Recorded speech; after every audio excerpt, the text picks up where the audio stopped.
Have you been back to the Knitting Factory ever since we shared that stage together and back in 2017 with Poeta?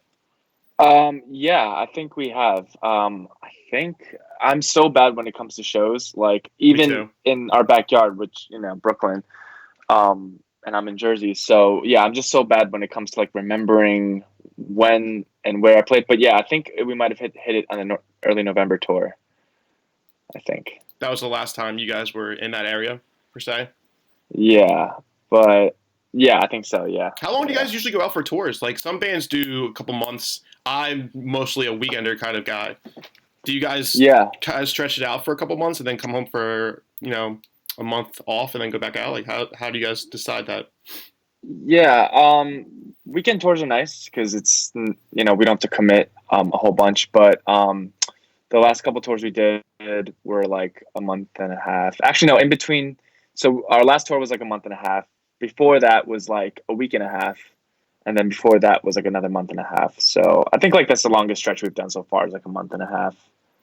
Yeah, because it gets exhausting after a while. Because I see a lot of people, they always fans always try to reach out, like say, come to this city, come to this state. Hmm. If it doesn't seem like it's going to pull there, we always hope that these fans would always drive 45 minutes, maybe an hour out of their way to come to a show that they're able to go to. But yeah, it can Right. be exhausting after a while for the artist just to say, all right, we're going to stop in every little town on our It's way. weird because like the first week is not because you're fresh and you're ready to go. Your voice is, I mean, my voice is fresh. And then it's somewhere in the middle, it does get exhausting where I'm like, oh my God, like how long have we been out here? We've only been out here for that long? Holy shit. Yeah. And then can I curse? Oh yeah, you can curse. Yeah, Okay. I fucking curse all the time. Yeah, it's cool. Okay. And then towards the end, it's like you just getting to a rhythm, and then maybe your body just acclimates and you get into a routine where it's just not so, because I feel like you always push it a little bit too hard in the beginning. But Hmm. yeah, towards the end, I'm like ready to do another month. And I always am like a little bit, not a little, I'm always like really sad that the tour's over. I mean, happy because I get to see my dog again. But it's weird. And maybe I just say that because the longest we've done is a month and a half. Maybe if we do 2 months and I actually do that extra bit, then I'll be like, okay, fuck this, I'm out. But so far, that's how it's been for me. Where like towards the end, I'm like ready to do more.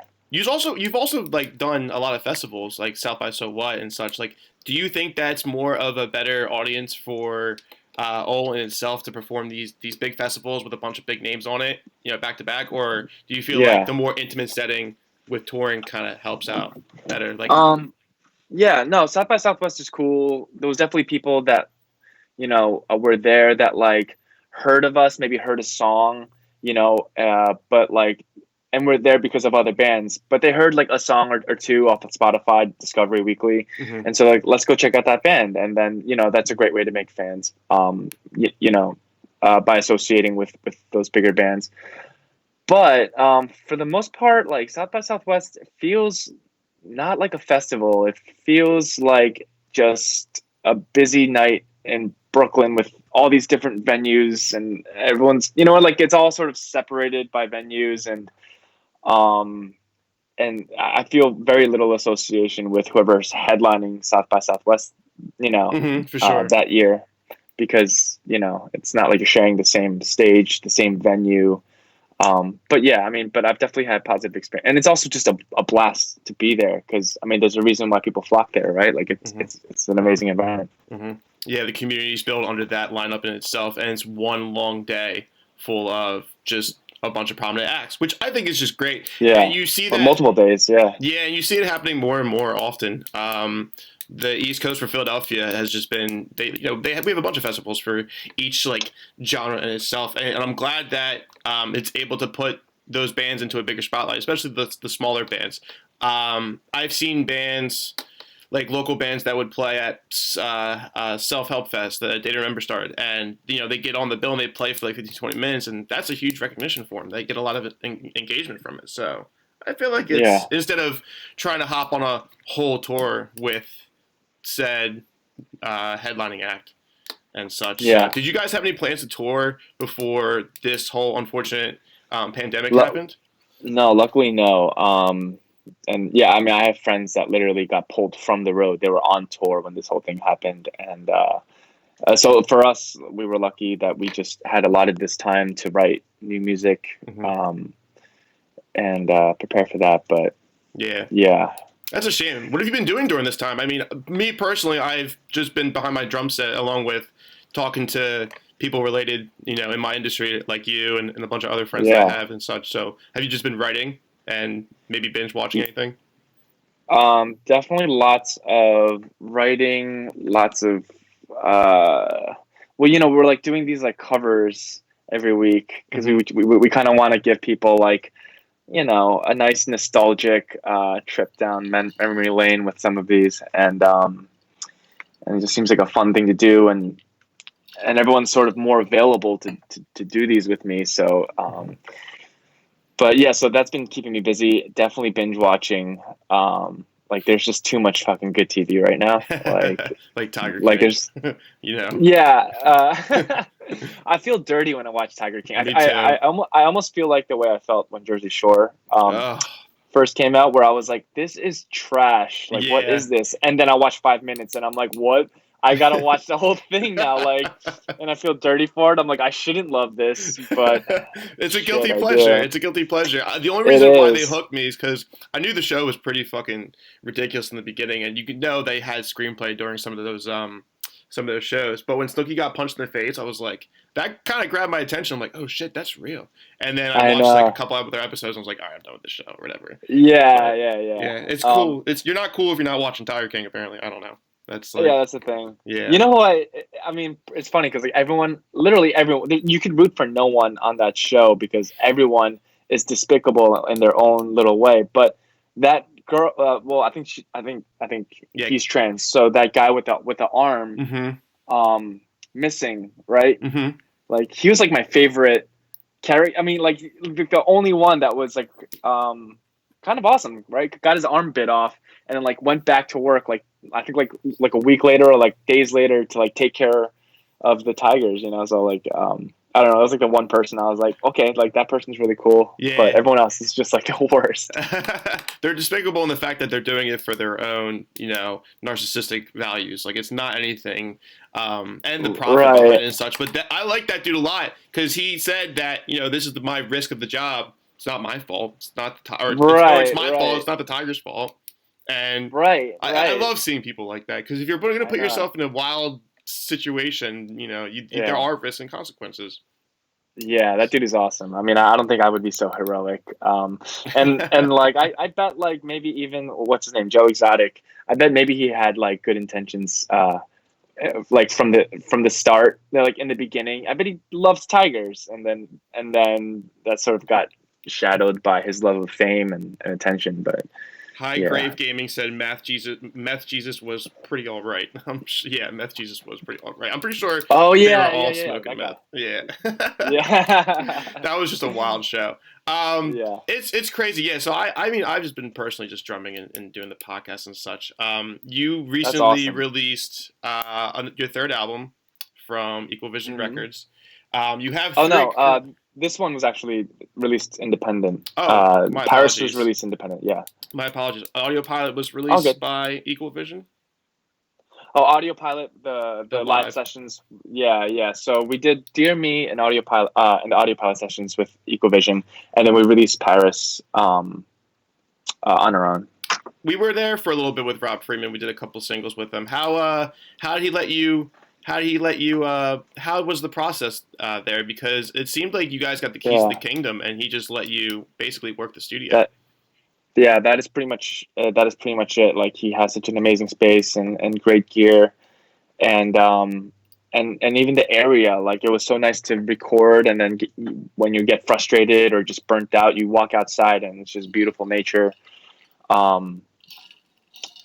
So it was great. I mean, so he had little to do hands-on with the actual project, besides like day 1 or 2, like where he's like getting us sort of like acclimated with everything and where everything is. Mm-hmm. But yeah, Kevin Dye from Gates, he's a singer from Gates. He was like my engineer / co-producer.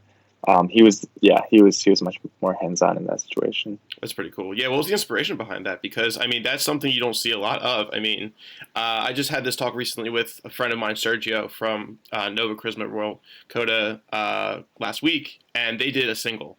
They've only done 3 singles with Nova Charisma, 3 songs each. So artistically, it's not like what you did with that live album. It's not artistically normal than what people usually do with you write a full length album and then you have an interlude and then you have like an acoustic song. You know what I mean? Like it's a very Yeah. simplistic, way of going about it. So, what made you kind of decide to do the live album? Because it sounded basically just like any other album. Like it was pretty Yeah. real. And to be honest, that's like my problem with it is like it sounds it in hindsight. So the whole thing, the reason that came about was because we wanted to have live footage, Hmm. for people to see. Because you YouTube us, and there's an audio tree session, which is cool.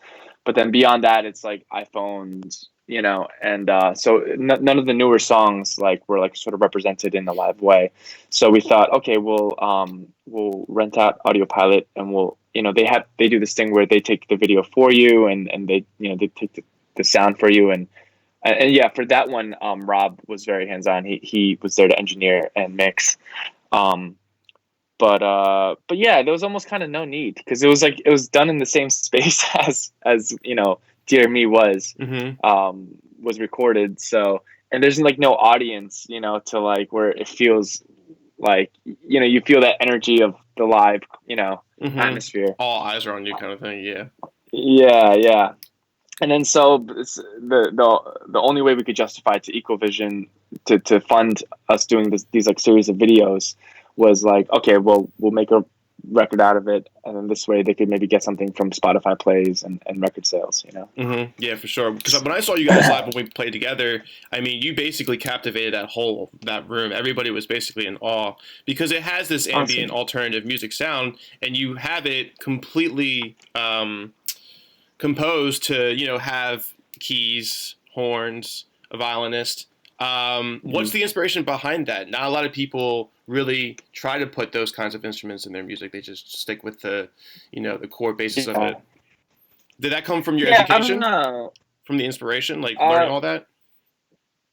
my education, you said? Like did some of that come from your education when you went to music school? No, no, I don't think so. I mean, I just sort of it's just what I like. I like hearing orchestral elements. I like hearing strings and horn and songs that I love.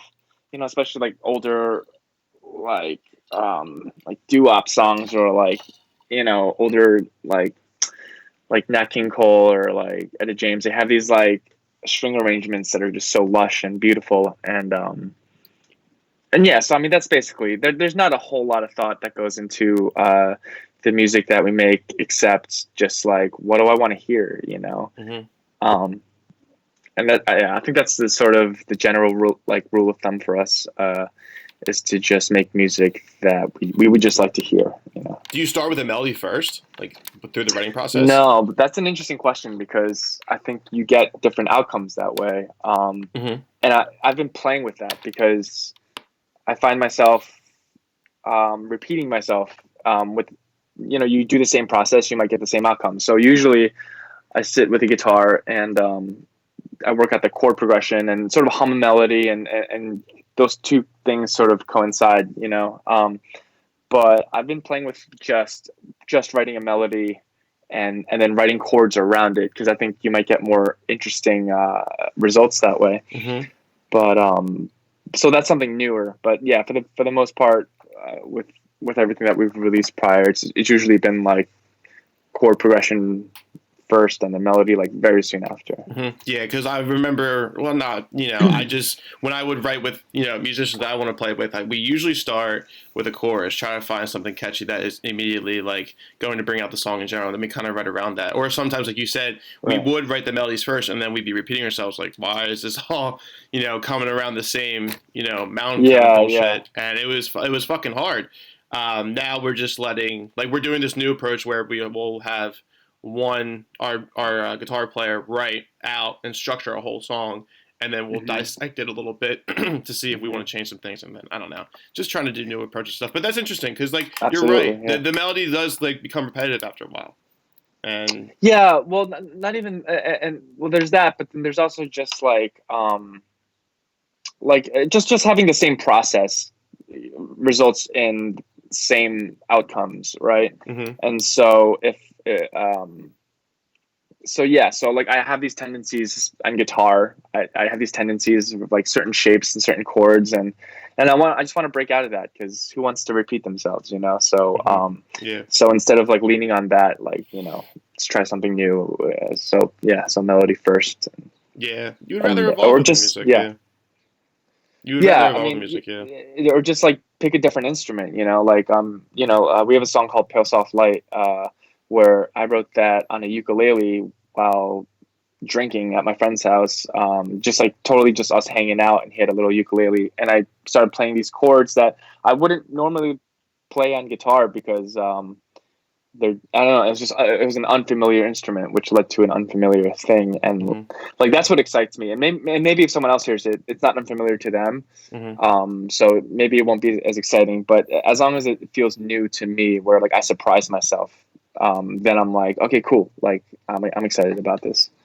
Yeah, and that song was just on a trailer for a Showtime show. That's awesome. Yeah, that was bizarre. Was that a surprise? Cool. Like just out of nowhere, like left field, like, oh, we're having our song featured on this trailer. I think it was for Penny Dreadful, right? The City of Angels or something. Yeah. So yeah, I mean, because we've had our songs on placements before in TV shows, but it's like always like sort of tucked underneath, and you know, like it's barely audible, but it's still really exciting. And for this, it was like the whole thing was based around not that the edits were based around the music, because I think they had different versions of it with different music. But like, yeah, I mean, so while the footage was the same, like the edits were sort of based around the music actually, and then in the end, it's like you hear the song, it's like full blown, and then you like hear my vocals, which is I did not expect. I thought that they were gonna most likely just use the instrumental. So yeah, that was cool. That was a trip. Yeah, that was really cool. Did they reach out to you, or because that was from the label, from Equal Vision, that record. So did they reach out to you? Did the label reach out to you at any point and this is, hey, this is here? Okay, cool. No. So actually, I know someone that works at Showtime, and he just like reached out to me. He's like, "Yo, like, what's the deal with the song? What label is it on? Blah blah blah." Because like he's gonna try to pitch it. Oh, and then, that's awesome. I was so like skeptical. I was like, okay, yeah, like good luck. But then what he did with it, like he basically like edited that what we see just to pitch it to them, like, yo, this is what it could be. So he did us a huge favor by doing that. Yeah, that is pretty cool. Hopefully they use more from that album or other music that you've released for the show too. Yeah. I mean, because it all kind of has this like same aurora from each album. Like you can definitely feel the transcending parts of each song, but like it kind of like captivates you within that sound that you're going for anyways. So maybe they would use the whole thing. So that'd be pretty cool. Did you ever think about doing concept?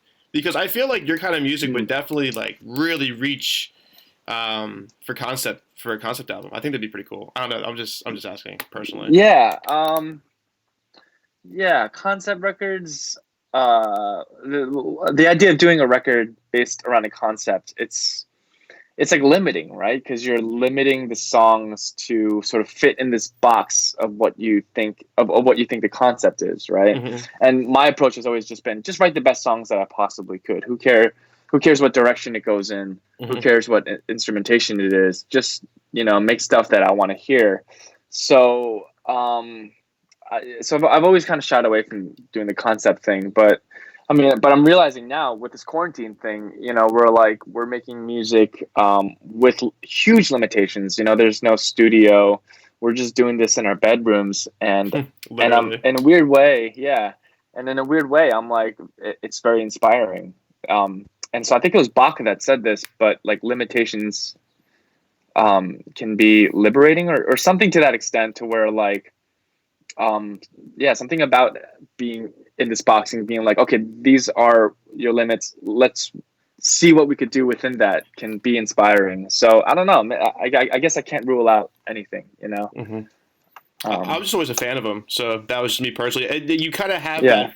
I feel like the music that you compose and you create, it has that opportunity to be there if that was something you decided to do.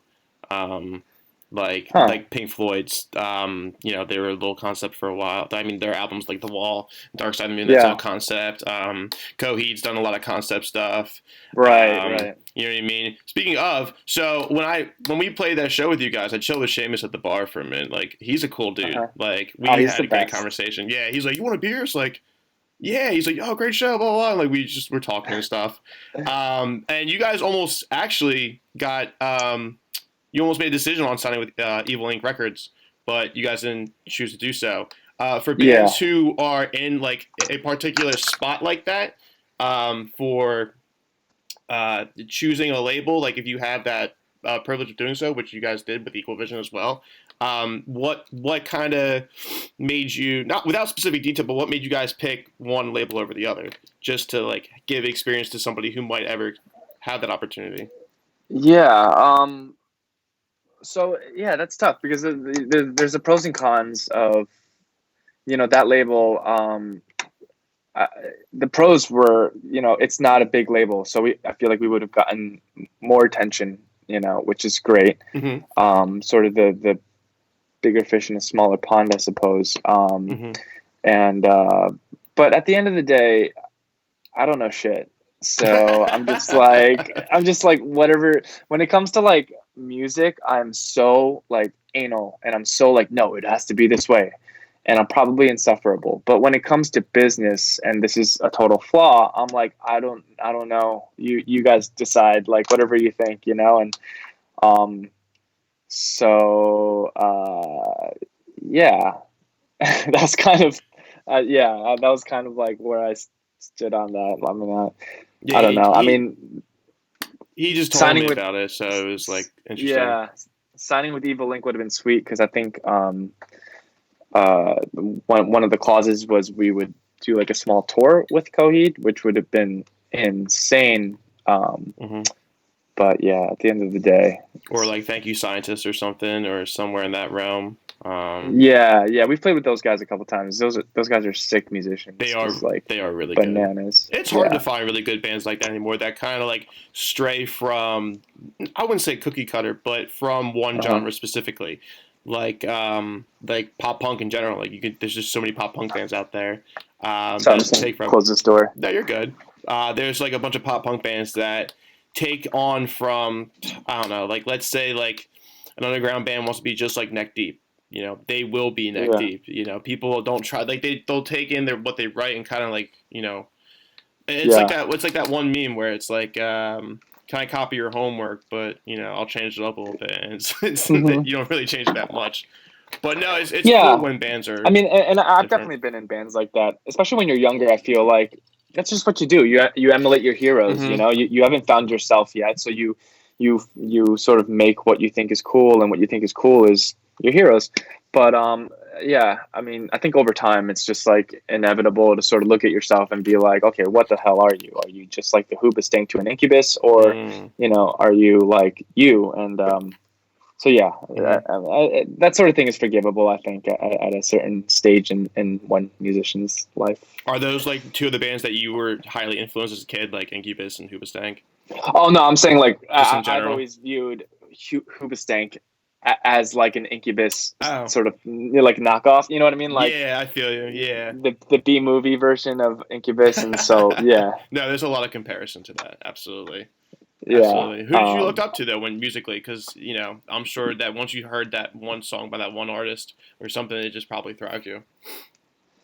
Yeah, I mean, so music was always like it's a cliche, but like literally since I can remember, music has always been my shit. So, Mm-hmm.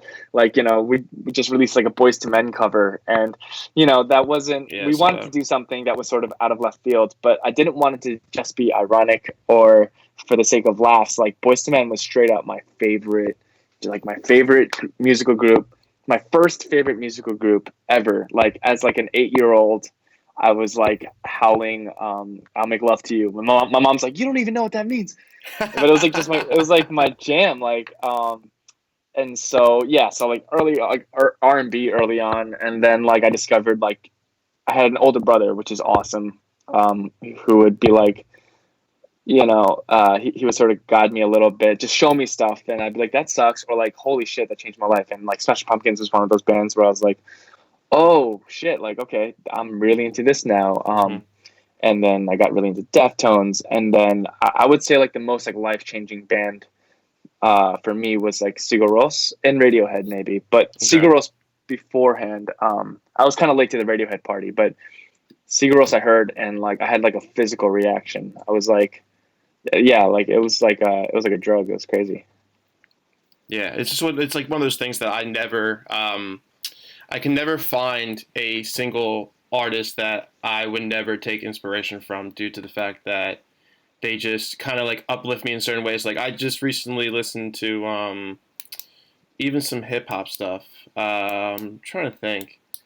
Um, some of the newer stuff that's coming out. I mean, and usually when you being a percussionist, like the beats and stuff, like Drake has some Yeah. fucking sick beats that back his music and everything. So that Huh. rhythm is just it fuels me. I'm like, huh, and I take it. And you know what's upsetting too? Rappers now are actually doing the triplet. With their lyrics, so it's like da da da da, one triplet, two Right. triplet, three Right. triplet, Right. four, and like, Right. why the fuck didn't any of these drummers think of that before that got like catchy? Yeah. It was Well, a I thing mean, for a yeah. while. There's a lot of triplets in hip hop music. I mean, with the triplets and the hi hats and trap music, Hmm. to like the triplets and the actual vocalists. But yeah, that's definitely like the big flow right now. It's ba ba ba ba ba ba ba ba ba ba ba. Yeah, and it's Um, like, why don't we think of that? Like, it's right there in the palm of our hands. yeah. I have no Um, idea. yeah. It's. I think like another thing that's sort of like getting. I don't know if it's getting big because it was big, but in the days of like D'Angelo or Jay Dilla is like the sort of like the lilt beats they call, where it's like really intentionally imperfect, like especially with the hi-hat or like where the kick and snare plays, so like so intentionally behind or like early and jerky, and it just like creates this like weird like flow. I know like the 1975 did that with their song, I forgot what it's called, but yeah, when that came out I was like, oh yeah, they're totally like inspired by this thing, which is awesome. No, it is awesome. I just don't see you just don't see it as much now. But well, what you do now more than ever. Yeah. But are you so you said you're still writing? Are you guys working on another album currently? And what are you guys up to? Yeah, so I think we're probably heading towards an EP. Hmm. Um, just like trying to release songs during, you know, while we can, Yeah, just seriously. it's just nice to have, it's just nice to put out stuff, and so yeah, so probably an EP. Is it an easier process now that you're doing it independently? Process is the same Hmm. because when Equalvision, well, when we signed up with Equalvision, we were like done with the record. We were like done with Dear Me. They kind of came in afterwards. I mean, we hadn't released it yet, but we were pretty much done with the record, and and we were in talks with Equalvision, but we hadn't signed anything, Hmm. and then they kind of came in and we showed them the record, and they were like, okay, cool, like let's do it. So the whole process of recording was exactly the same, and it's not. I mean, that's what makes them great, actually. Like, even though we're not with them, like I love those guys. They're Hmm. amazing, and they never step on our toes when it comes to like artistic, direction, or yeah, they're never like in the studio be like, "Oh, I think that hi-hat could be turned up a little bit." Like they're not like, Yeah, they're not nitpicking your art, your creativity. Yeah, for sure. yeah. Or hey, you need to replace this band member because and it's like what? Like I thought we were just Eh, supposed to release a record. that's a huge, I would not sign with a label that's like, and I know that bands sign with labels like that and then find out after the fact that they're like that, but thank God for us, Equalvision was just awesome all the way through.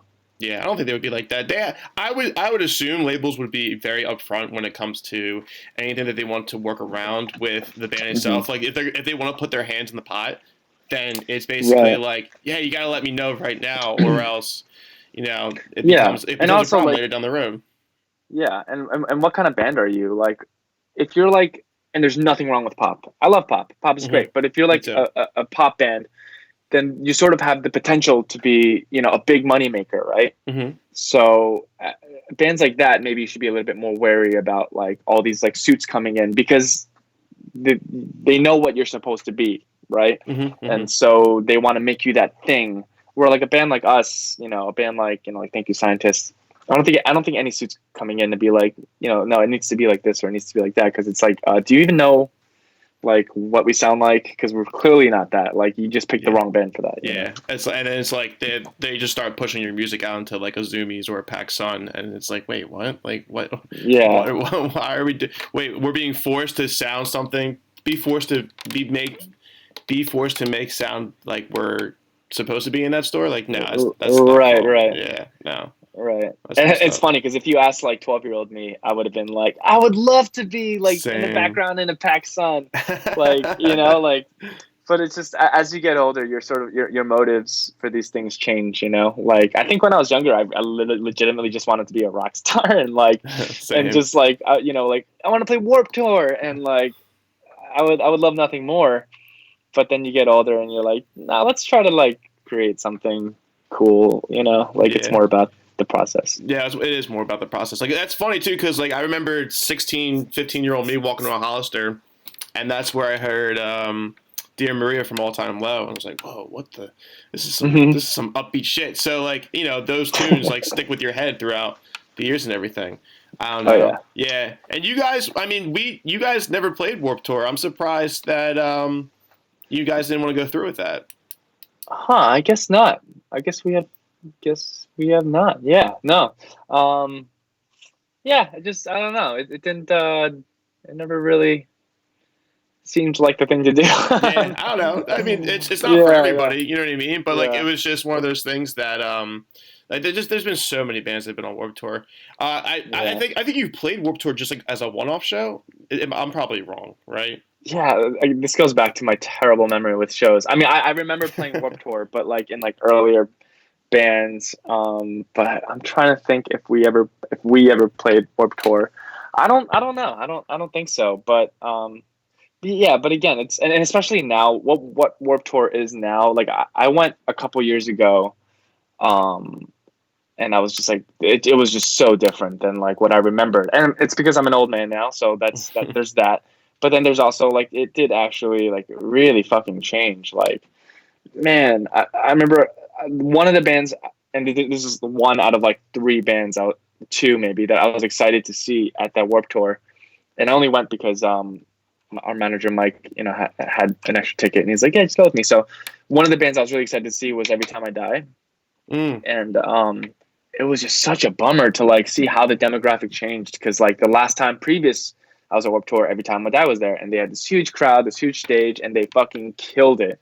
And then I went this most recent time, and they killed it, but it was like this like tiny stage and like no crowd, and like it was like clearly just these are just a different set of kids, you know. Yeah, it's a different demographic. Yeah, you're absolutely right. Because we were on tour for 11 days in 2017. We played Kansas. Silverstein, I think, had like maybe 50 people watching. I'm like, this is Silverstein. This is like one of the pop punk like fucking dads. Yeah. Like, how are there not a crowd of people here? It was crazy. Yeah. I don't know. The kids want to hear different music. But no, you're right. Like, and then that's why the festivals are such a huge part in this industry now. You put everybody on one big, you know, glorious stage, and you get to showcase yourself. While there, I remember thinking like, oh, so like these are the people that listen to Blood on the Dance Floor, because like I've heard about them and the horror story, obviously, with that fucking monster. Yeah, but Chris Hansen's actually being involved now. Thank God. I know. I saw that. I hope he goes to fucking jail, dude. Like, I'm ready for it. But I remember thinking like, who listens to this shit? Like, it's the music is horrible. And then like I'm there, and I'm like, I guess this is sort of like, okay, this. It's like when you think like, who likes Nickelback? Like, I don't know anyone that likes Nickelback. And then you go to like the middle of America, and you're like, oh, these are the people that like Nickelback. And to be honest, I think Nickelback is way better than fucking Blood on the Dance Floor. Absolutely, I mean, like, 110%. I think Nickelback gets way too much hate. Like, they're not that bad. Relax, everyone. Mexico didn't like them. They were throwing rocks at them, man. That's just too much. Come on, no one deserves. No, that's fucked up. Deserves rocks. These are artists. They're just playing music, they're people. man. They're people like you and me. Rocks hurt. They do fucking hurt. I don't care what that saying That's says. yeah, Six that's not stoves nice. can break my bones. What the fuck? I I can think of like an artist that like that I despise the most, and I would never throw rocks at them. Like, come No, on, you know? it's inhumane. Let's like settle Yeah, down. Take your anger, yeah, put it away. yeah, Yeah, and that's what I mean. That's why I'm starting to like really get involved with festivals. I think it's just a great outlet for like any band, whether they're headlining or they're in the middle tier of the industry and they're showcasing yeah, their talents because you have eyes and ears to people who never heard of you before, or maybe some have heard of you before. So I don't know. I think it's just a really smart move to continue to do this until we find another motive that gets us out there. yeah. I gotta wonder though, like what the whole festival situation is gonna look like after this. You know, I mean, Stay it's 6 feet apart from everybody, just have yeah. arms length out or something. Like Everyone just like do the windmill just like to keep people you can't touch away. anybody. They'll probably put dots on the floor. Like, all right, you have to stand And here. Like you're not allowed to move from this yeah, dot. or Ugh. everyone could just walk around like Bubble Boy. That would be That would fun, actually be actually. the most fun festival, regardless if there's Like a crowd surfing in a bubble, like fuck yeah, Flaming dude. Lip style. Hell yeah. I love that band so much, dude. Jeremy Yeah, from A Day to Remember did that. He was in one of those big bubbles and he rolled around with crowd surfing. I was like, God damn it, I want to do that so yeah. badly. When we played Gentlemen of the Road, Flaming Lips was playing, and they pulled out the bubble. It's funny because the bubble there was like duct tape on the bubble. I was like, okay, that bubble has seen. They need a new bubble. Like, I don't think it's in the budget. They're like, this is a one I time thing. know, Don't fuck it up. And then they're like, I know. oh, we popped it. Let's just fucking duct tape it up and shit. Yeah, it's coming. Amazon is delivering as we speak, but for now, we gotta use this fucking used up. Yeah. God damn it, Jeff Bezos can rule the world at this point. Thanks, Vaughn, for the $4.20 donation. I appreciate it. All donations go to this channel Hell yeah. alone to make it better than what it is now. I literally have a budget of $0 on this podcast because I'm a musician. So like, what money do I have? No, but Seriously. eventually we're gonna do some in live stuff. Like once the quarantine's over, I mean, I'm allowed to meet up with people. Being in a podcast kind of goes under the jurisdiction of it being news media, so you can actually meet up and stuff. So it's not, it's essential. But yeah, Hmm. eventually I'll get some equipment and we'll start doing some live stuff. Do you guys have Yeah. any ideas when you're listen, I know this pandemic is like pushing everything back. But when do you think you guys will start playing shows again? Like, let's say it's the pandemic ends in August, and we're allowed to go out and about and go back to our normal lives. Like, would you guys start playing shows like right before the New Year starts? Yeah, I would say so. Mhm. If that is our hypothetical timeline, Yeah. then yeah, because yeah, I mean like some of these songs are like baked into our DNA, and I feel like it wouldn't take a whole lot of rehearsal to get back on that, Mm-hmm. Um, so yeah, I mean, I would imagine so before the new year. For sure. Did you guys hire a light guy? When I saw you back in 2017, did you guys hire a light guy? Because those visuals were pretty trippy when you were playing. Like, Oh, thanks. Yeah, no, that's just all Home Depot. We got we got these lights from Home Depot. Basically, they were rods, right? mm-hmm. Yeah. So the rods are like meant for Ceiling lights. lights, and Yeah. then we just built like these just these like wooden blocks for them, and then cut a little hole for them to stand on. So we got these lights like beaming like that, and then it's because we don't so basically we're just like tap dancing on and off with our feet with power switches. That's pretty fucking cool. Yeah, because Yeah, it so- just made the whole experience a lot more engaging because you're like, whoa, this is pretty rad. Yeah. Yes, I mean, I think when you're younger, you feel like, man, when we get there, when we get to that stage, like it's going to be awesome. There's going to be fog machine. There's going to be this. But then you get a little bit older and you're like, let's not wait to get there. Let's bring that to us. Let's just do it now on our own and bring that experience, bring the light show, even though we're not playing at Madison Square Garden, like bring that on a small scale to whatever place that we're playing. Yeah, we're playing in a next, bar even. Yeah, the next time I see you guys, let me know if you're doing that light show because I'll probably take a tab or two. I don't condone anybody doing, psychedelics. But I'll probably take a tab. No, I'm just kidding. I've never done acid before. I've never done acid. I did shrooms a couple times.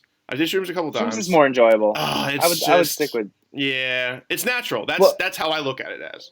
Yeah, I mean, I can't do any of it anymore. I used to do a lot of that stuff, and now I just feel like I think at a certain point, I just like opened up like a weird like Pandora's box in my brain where I'm like, Fuck yeah. it's also fragile now. I'm like, even when I can't even get high because like the amount of anxiety that I get. It is. Yeah, Um, I get that too. dude, so I don't smoke. Neither do I. I haven't smoked in a while. No. But on tour, there's all these like weed shops that we're passing, and so they have like really good stuff, Mm-hmm. And I do miss it. I miss the smell. I miss the communal aspect of it. So I was like, all right, while I'm here, I'm gonna get this joint of, and then the guy's like, okay, you have anxiety, cool. We're gonna go with this strand, and then it's gonna be a hybrid with this strand. It's gonna be great. And I'm like, okay, awesome. And then so I had this giant spliff, and I'm like, I'm not gonna smoke it now. I'll smoke it tomorrow. I'm not gonna smoke it now. I'm not gonna smoke it tomorrow. I kept pushing it back until we were about to cross the border into Canada. So Oh, I had, shit. and I cannot bring that with me. So I'm like, I guess I'm gonna smoke it now. So like literally, like as soon as I woke up, they're like, "You're gonna smoke it?" Because we're gonna throw it away. I was like, "Okay, I'm gonna smoke it." So I smoked it, and yeah, sure enough, same exact reaction, like crazy, just like, oh my god, I gotta hide away, but I can't because I'm in a van with a bunch of dudes. Yeah. So now I'm in the back of the van with my headphones in, like pretending to listen to music, but just like going through so much in my Yeah. head. And then we're crossing the border, and then the woman like gets out of the booth and like opens the van to like look at all of us. Mm-hmm. Luckily, like I didn't wig her out too much, but yeah, that was an experience. I can't smoke. Like I get like that too. I can't smoke anymore. I get inside my own head. Like I'll drink for Yes. sure. Like I've gotten pretty good at drinking. I don't know if that's something I should say that I'm proud of. But no. What I mean is like I consume liquids a lot. Like I drink fucking. I could at least drink a gallon or two of water every day without any problem at all whatsoever. Like I don't know. My body just like craves that. Yeah. Done. Yeah, so you got really good at being hydrated. That's good. Yeah, That's with good. alcohol or water. So Yeah. like I said, I've done psychedelics 3 times with shrooms, and it was a good time. But I'm not like I got shit to do. I can't be doing that stuff. I don't know. Maybe actually, Yeah. like I said, if I go to one of your shows and you tell me ahead, like, hey, listen, we're gonna do a light show. I'm like, all right, bet. Yeah, you got to deal. Just Deal, come deal, through. deal. Yeah, you guys are great. Absolutely. You haven't had many member changes, right? You guys, it's been you, Seamus, and another member who stuck through since the beginning. Yeah. And I know you've had to get some new members and stuff. Was that ever So difficult? since the beginning, it's been me, Jane, Seamus, and Ryan, our drummer. Mm-hmm. Sorry, me, Jane, Seamus, Ryan. Yeah, and then we had a different bass player, but then after him, he moved to go to school, and then we got Nunzio, who's our bassist now. And then recently we added a member, George, who plays horn and keys, and that's like that's just great because like just having that aspect, live and just having another guy, it's Mm-hmm. it's great. So sucks for small stages, but yeah, we make it work.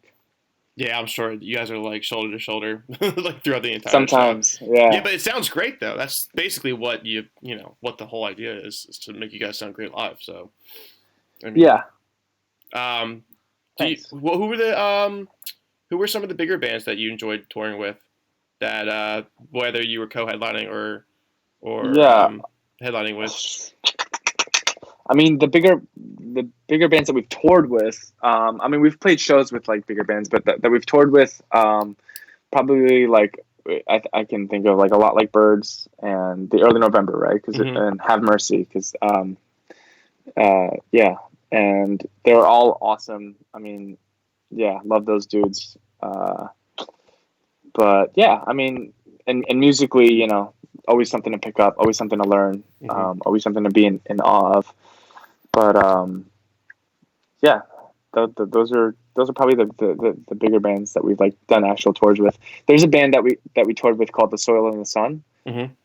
Let me say that again because I mumble. The Soil and the Sun, and they're actually not even a band anymore. Now the two members, they're called Turtle Doves. But The Soil and the Sun and Turtle Doves, check them out. They blew my mind. Like every night they played, I was like, God damn, yeah, they were just amazing. So I would definitely recommend them No, I'll have to for check them anyone. out. Are they like a like ambient psychedelic kind of band in general, or like how would you describe Yeah, their sound? ambient psychedelic, but not like drawn out in the sort of. I guess they can be sort of like atmospheric, like in a Cigarro sort of way. But like they fucking rock sometimes, and they're just amazing musicians. So Mm-hmm. yeah, they're probably like the most, to me, like the band that impressed me most. That's cool. Yeah, I need new Yeah, music to listen to. I've been like kind of just binging the same thing over and over again, just yeah, to that's keep my me life. sane. Yeah, I think it's all of our live stuff. So it's hard to find out. It's fine. It's hard to find a an outlet for new music. That's why I always like ask like somebody please give me Well, something to no, listen it's to. actually the easiest that it's ever been. We are just lazier than we've ever been when it comes to finding new music. You know, I mean, like it's I'm the worst. Like I used to like buy CDs, and even if I didn't like the CD, I would just listen to it because I bought it, and so I've invested, and so like that's like how much I was like trying to find new music. I was listening to shit that I didn't even want to listen to, but it was just music. And now I'm like, I hear a song that I really like, and I'm like, wow, that's a really awesome song. And sometimes I don't even like dive in deeper than that. I don't go find the rest of the catalog, Hmm. which is like really lazy because like at that point you're like, I found something that I really like. Let's see what else they got. But I mean, I'm just, I got to fix that about myself these days. Like I've just become very lazy consumer of music. Yeah, me too. I mean, and I'm like covering most of these songs too, so I'll just sit back and play, and then try to perfect it at one in one way or another, and then just like if I'm doing chores, I'm listening to the same music. I'm like I need to start listening to some new shit. Like I gotta Yeah, stop recycling this into my head and stuff. yeah. But no, I really appreciate you coming on and taking the time to do this. I haven't seen you in a minute, but I'm can't wait to catch you guys live soon again. When this is done and over with, hopefully you're staying safe and your family's staying safe and Thanks, man. everything. Yeah, this is a lot of fun. I appreciate you having me on. You want to tell the viewers where they can find you at social media wise? Yeah, For so on Instagram we're OWEL Band. Mhm.